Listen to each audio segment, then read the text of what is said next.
Sam, Yeah, Don? what's the word? Ick. Ick. That's what's left when you just take the alcohol from alcohol. Ick. Where'd you hear that? I heard it through the grapevine. Welcome. It's the AA Grapevine half-hour variety hour, featuring the collected voices of Alcoholics Anonymous. I'm Don, an alcoholic in Greensboro, North Carolina. Hey, Don. Hey, everybody. I'm Sam, an alcoholic in Palm Springs, California. Hiya, Sam. How you doing, Don? What's going on? My life has gone completely off the rails in the last month. My wife got breakthrough COVID, even though vaccinated. She got it. It was very scary as she got sicker and sicker. At the beginning of that was quite scary. She was fine. It was like a really bad flu. But then problems complicated with my dog. We put our dog down. And then my son was diagnosed with cancer. And we were able to go to Brooklyn, where he lives, and be with him for surgery. And that has turned out okay. They got the cancer and he's got a really good prognosis. I got home yesterday from this 2-week trip of being there through that. And I can tell you that there were a couple of times where I would have given anything to trade places with him. The despair and pain and watching him, struggle after surgery and not being able to do anything, it was intolerable to me. I couldn't go to meetings the way that I have been doing on Zoom, but I was sitting in a room full of people all the time. And so I could listen, but I couldn't participate. And so all of that turned out okay, and I've gotten through it. I'm back home, but I've just felt completely disconnected yesterday. When I got back, we returned to the house, the dog's gone. I felt like I was not part of my own life. I was mowing the grass going, I'm just like looking at my life, and I feel so disconnected. I got a text message from a sponsee. He sent me his gratitude list because we exchanged gratitude lists every day. And his first one was, I feel connected. Which was great because it was like, right after having the thought, I'm completely disconnected, I get this text message, I feel connected. And it's like, there's hope. Yeah.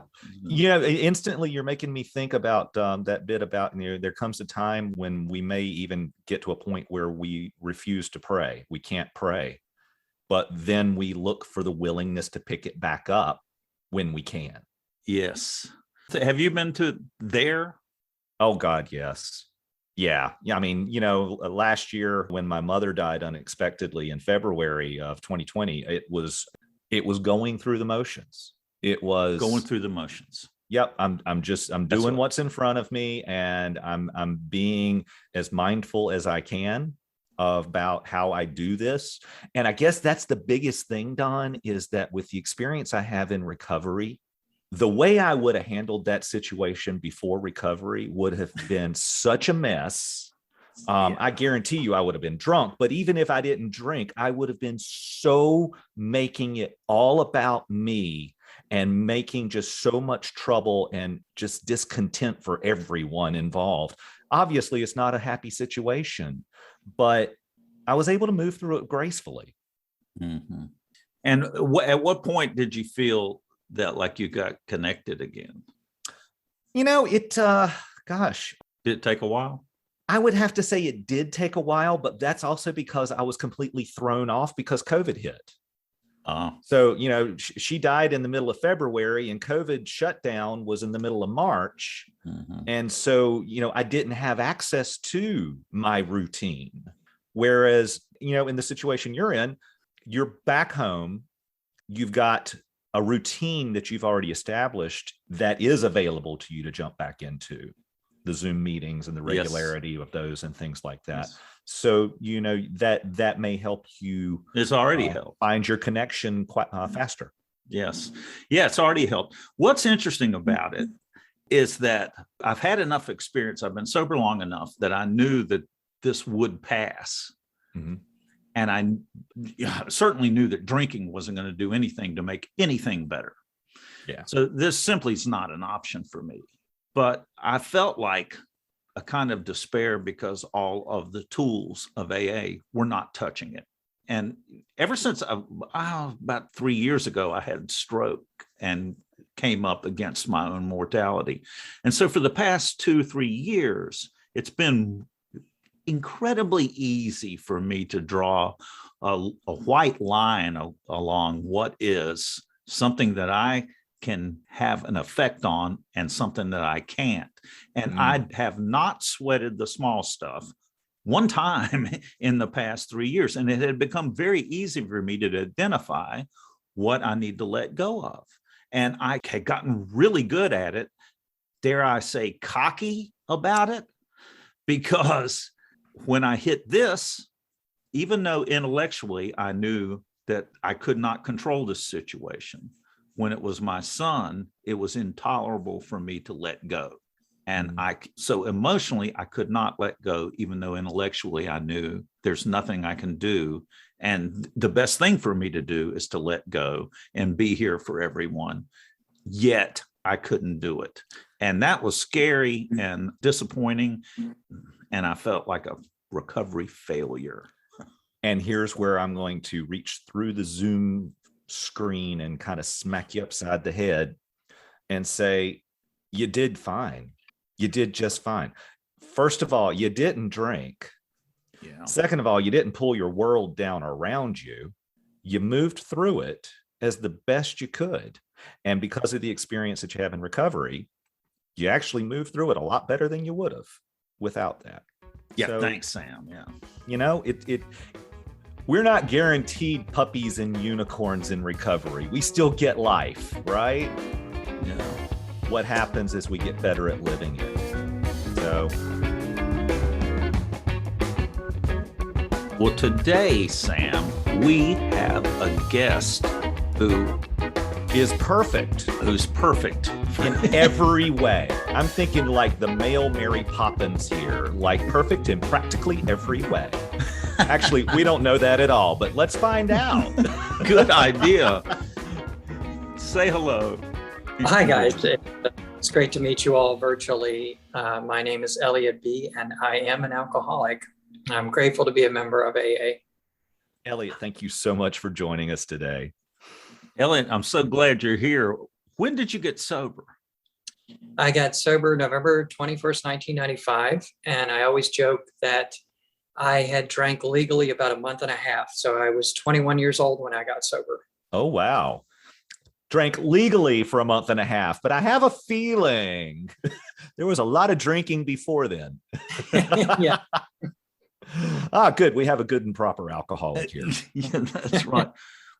Elliott, since you've been sober, have you ever run up on a wall where you felt completely disconnected from life? Yeah, I think that I've always thought of Alcoholics Anonymous and being a member, it's kind of like a love affair. Sometimes I feel euphoric and I'm just full of energy and energized. And then there are other times when, like you all were talking about earlier, where I really am going through the motions. And, I watched my father actually pass away from cancer a number of years ago. And I think that what recovery gave me was the ability to be present and to support him as he went through that process, right? And without recovery, without being involved in AA, without having the kind of support of a good sponsor and people in my recovery network, I wouldn't have been able to be there because my father and I, we had some ups and downs in our relationship, but in the end, I was able to be present and support him through that process. But, a lot of what you were talking about earlier, that sense of powerlessness over someone else's health, regardless of how much I care about that person. I think recovery has taught me that I do. I have many limitations. And so one of the most powerful, I think, things that recovery has given me is the serenity prayer, where I'm able to ask a higher power to grant me the serenity to accept the things I cannot change, the courage to change the things I can, and the wisdom to know the difference between the things I cannot change and the things I can't change. And so much in life fits into that area, right? Where I'm just not sure, or I need that wisdom that comes from some sort of higher power to help me to determine what I can change and what I can't. That's a really powerful observation based on your own experience, obviously. That wisdom component, that's the big part of it, is that ability to discern what's mine, what do I actually have control over. And for the most part, it's what I think and say. And quite frankly, I don't even have a lot of control over what I think, at least not the first thought. For me, I can remember it was my second sponsor that said, Elliott, you may be powerless over alcohol, but you're not powerless over your attitudes and your actions. And so I try and focus on the actions that I'm taking on a daily basis, right? Have I called my sponsor? Have I gone to a meeting? Have I read the literature?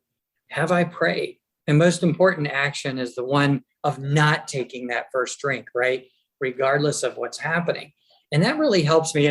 I've always told people, there's no chapter in the big book titled Into Thinking, right? But there is a chapter in the big book titled Into Action, right? And it's the actions that I take, even particularly when those actions feel really uncomfortable, those are usually the actions that result in personal growth for me, right? It's the ones that are really kind of make me feel uncomfortable. They certainly are at first. The first approach to the steps, a lot of them seemed like too much to ask. Yes. When I first came to them. Me too. I like what you say about the actions, taking comfort in the actions. It's like taking refuge in the actions, as I've read it in Buddhist terms, taking like refuge in the Buddha. I can take which I did in the past weeks, was I could take refuge in that going through the motions, even though I wasn't feeling it. I knew that I needed to pray. I needed to ask my higher power to help me through this. And, in fact, I was helped through it. I got through it. And I knew I needed to get to a meeting. I've heard it said, I don't care if your ass falls off, pick it up, put it in a wheelbarrow and take it to a meeting. And I've got to go to meetings because it redirects me every time. Yeah. And I think that, alcoholism, has been described as a disease or a malady of loneliness, right? And so, where my alcoholism wants me is alone with my thoughts. Which right? is disconnected. Exactly. And so recovery for me is about connection, right? Like what you were talking about earlier, the importance of feeling connected and how uncomfortable, now that I've been in recovery for a number of years, the discomfort that comes with feeling disconnected, right? And so, for me, I've recently moved, I've recently relocated, and, I've found it's very important for me to I've done like a 90 meetings in 90 days to kind of get through that feeling of basically working to find that connection here. And I now live in Fort Lauderdale, Florida. So for me, that connection comes with a regular attendance of meetings, that meeting before the meeting, that meeting after the meeting that we were talking about earlier, that kind of fellowship, because what that does is it works to help me get that lie out of my head that I'm alone. Alcoholism always wants to tell me I'm alone, I'm special, I'm unique.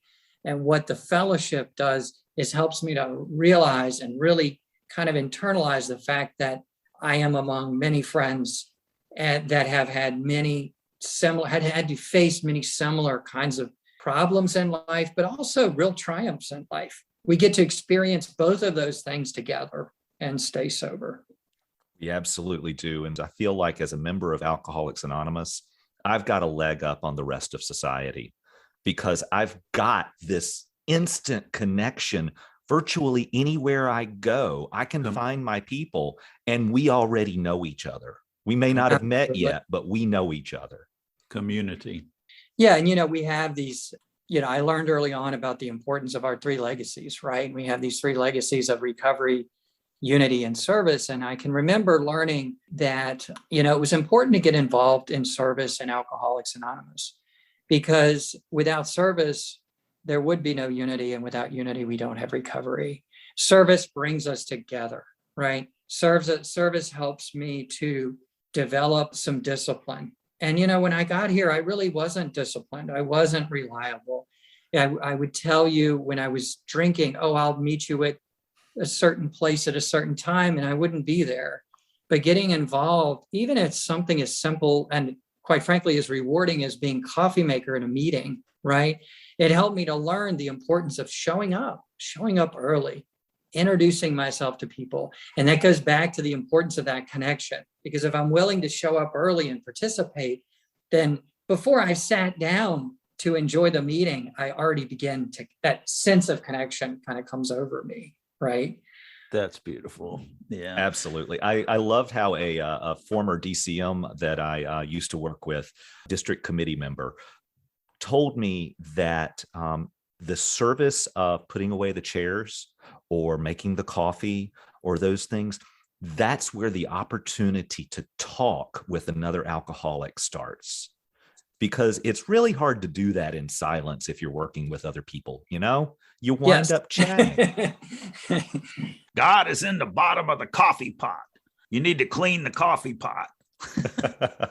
Yeah. And, if we think about sponsors, I wasn't really sure what that meant. What is a sponsor in Alcoholics Anonymous? And I learned, from my first sponsor that, the best analogy he gave me was, Elliott, just picture us both looking down a long, dark alley with a lot of potholes.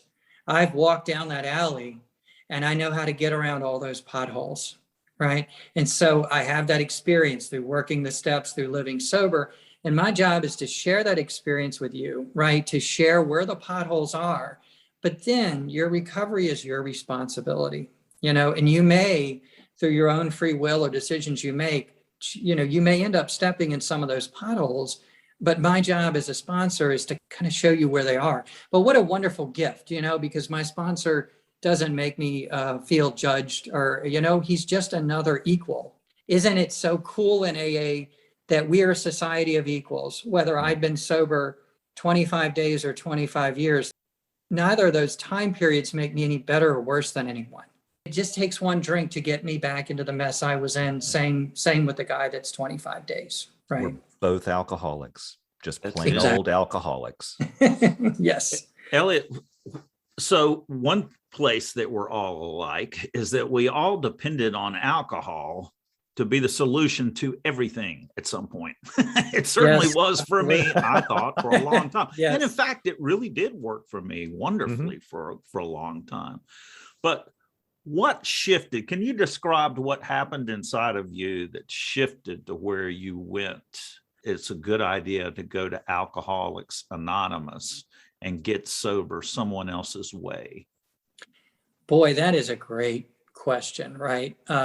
That is the $800 question. And for me, I knew that my drinking was out of control. I had gotten to that place in my drinking. I knew that once I started, I couldn't stop. And I had really lost the ability to control even when I started. It was a period early on in my drinking where it was like Wednesday, okay, I have school, because I was still I was in college when I quit drinking.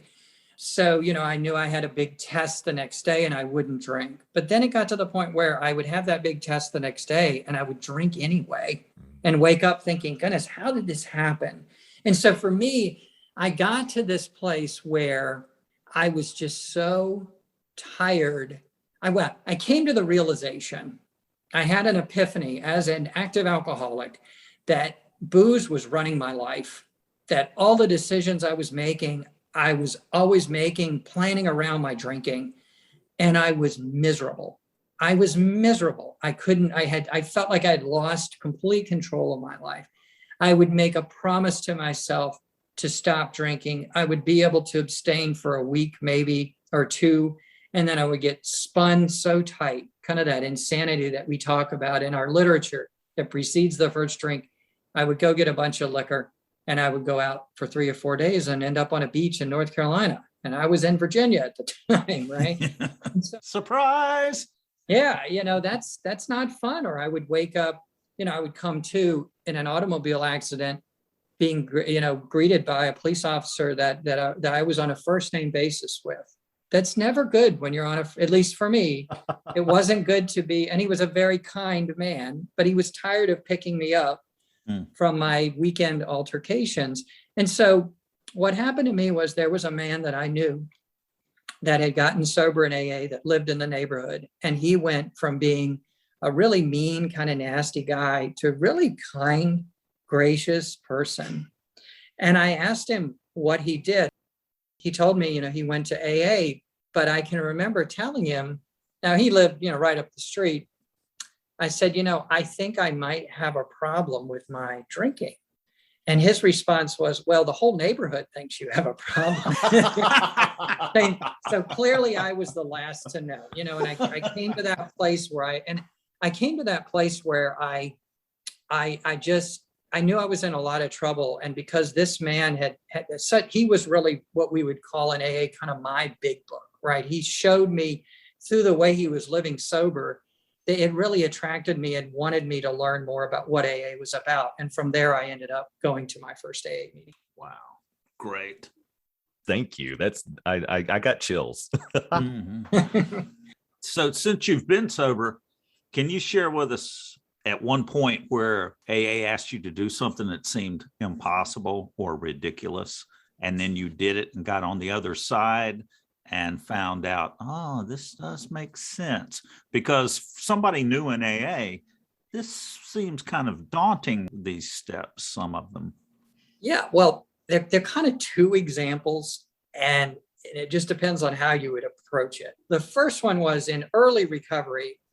Working a fourth and fifth step seemed like just a tremendous ask. It was daunting. It scared me. That's to make an inventory and then share it with someone else. Exactly. So the fourth step was, doing that inventory, writing a lot of my resentments down, a lot of my fears down. And then, the fifth step was actually sharing it with my recovery sponsor at the time. And it was really the first time that I shared so openly about my fears, my resentments, and other things that were really going on inside of me. I can remember one of the things that was horrifying for me is, I was a young gay man in the 1990s in rural Virginia. And that was a really scary thing for me. And I can remember sharing this during my fifth step with my sponsor, who was straight. And what I love about his response, I told him, I just have to share this with you. I haven't shared this with anyone else, that I'm gay. And what I love about this man's response was he said, so what? You can get sober just like anyone else. Yeah. And for me, it was such a big deal for me. But what I found was this just unconditional love and acceptance that comes from AA members. He was able to accept me for exactly who I was and where I was at that time in my life. That's something I wasn't able to do. And so that was kind of in early sobriety, an example of something that really seemed daunting, of going through doing that inventory and sharing it, that changed the trajectory of my recovery in my life in a very positive way. And I think if you can bear with me, I want to share one more example. We'd love it. I did get involved in general service early on because my sponsor told me it was a really important thing to do. And I got involved in general service in the Virginia area. I became a GSR in 1998. And I had no idea where that would take me. I really didn't have any intention of doing any of these jobs that require more time and responsibility in AA. Wait a minute. Can you describe what a GSR is? Thank you. I should. A GSR is simply a general service representative. So a general service representative is someone that represents the group and communicates with different levels of Alcoholics Anonymous. At its core, as we know, AA is run by our AA groups. We don't have the typical hierarchical sort of organization where we have a CEO barking down orders and whatnot. So I really learned a lot getting involved as a general service representative, but that set me on a course for being involved in general service work for 20 years. And so I've pretty much done just about every job there is to do. And the last job I did, which I think was quite a daunting job, but I served as an area delegate for Virginia. And an area delegate is kind of like being a GSR for the entire state of Virginia. And of course, I had the opportunity to, you just get a lot more email and do a lot more travel. But at its core, the delegate job, which was really a 25 to 30 hour a week volunteer job, delegates are not paid, was by far the most challenging job I've ever had in AA, but the most rewarding, right? Because I really got to see Alcoholics Anonymous from a unique vantage point. I had an opportunity to go to the General Service Conference, which is where all of our delegates and trustees get together and make policy decisions for Alcoholics Anonymous, looking out into the future and thinking about how can we make Alcoholics Anonymous a more effective organization at our primary purpose, right? Which is really getting our message out to the still suffering alcoholic. And one of the things that was really important to me as I was in this job as delegate is I realized that we really needed to do a better job in the fellowship at embracing the kind of technology we're using right now, which is one reason I'm just so excited to be a part of this podcast. Woohoo! Giving Alcoholics Anonymous exposure and helping folks that may not be aware of what AA is and is not, giving folks an idea of what we do very well. And that is help people if they have a drinking problem and want to stop. So that was a tremendously rewarding experience in my life. Thank you so much for relating that. And I just want to share, I got chill bumps again. I'm a service nerd and I love it. And also as a gay man who got sober in Greensboro, North Carolina, when I came into the rooms, I was terrified of straight men because I didn't know what the reaction was going to be. Every single bit of the fear that I had about being in mainstream meetings, I went to gay meetings first, which got me comfortable to go to mainstream meetings. I found in mainstream meetings, I was completely welcome. And the men's meeting that Don and I used to go to together on Saturday mornings was one of my absolute favorite meetings. Thank you for relating your experience with that. Yeah, and I think it's an important story to tell that regardless of one's sexual orientation, one's ethnicity, one's social or economic background, that individual can have the same opportunity to get sober and maintain sobriety as the three of us have had. And that is one of the many things that I love about AA. What I want more than anything for the person that's coming in the door is to have the same positive experience with recovery and sponsorship that I had. And I want that person to know, regardless of where they come from or what they look like, that they belong, that they have a seat in Alcoholics Anonymous. And I think that's really awesome, an awesome part of our organization. Hear, hear. That's it. The way that I felt different from everyone was that I'm an artist, and even an artist can get sober. I would venture to say you were even a hippie at that time, Don. Elliott, we're all wrecked in the same boat, and I'm glad to be in this wreck with you. And you too, Sam. It's been a great conversation. It has indeed. Elliott, thank you so much. It's been a real joy to have you on the podcast. Well, thank you both for giving me an opportunity to share some bits of my story. And I just wish you both the very best.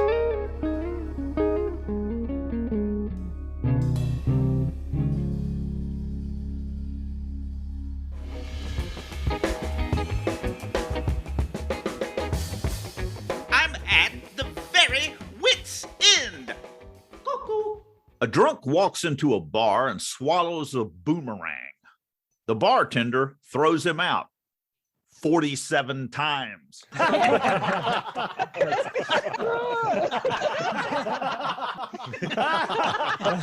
It's really not that funny.